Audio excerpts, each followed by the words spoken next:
د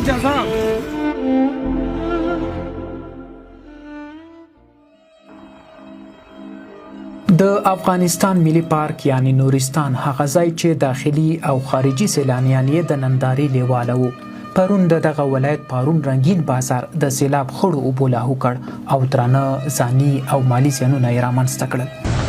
دا وګورئ، دا د سیلاب راغی نورستان پارون، دا سیلاب ده. د سیلاب لومړی څپه پرون مازدیګر 4 بجې د پارون بازار ته راورسېده. دا څپه خورا ډارونکې وه.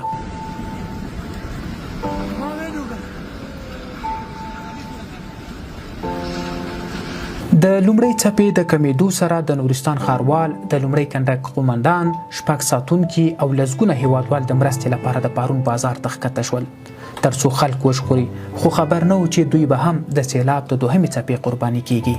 دا څپه خورا خطرناکه وه ځکه د غره له هر ناو څخه زورورې څپې راووتلې. د نورستان ځایي چارواکي وایي چې د ویجاړونکو سیلابونو له امله تر اوسه 23 مړي موندل شوي او 105 نور کسان لا درکه دي.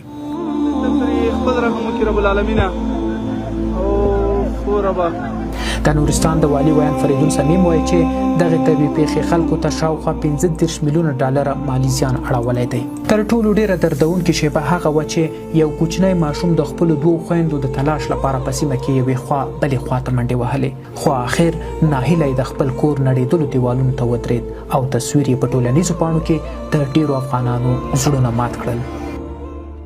د نورستان غمیزه ډیره ستره ده او ټول هیوادوال پرې له زړه غمجن دي، خو د سیمې خلک د مرستې غوښتنه کوي او اړتیا ده چې هر افغان د خپلې وسې مطابق مرسته وکړي.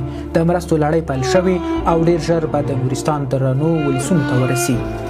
شمس الرحمن شمس، رویداد خبري اژانس، کابل.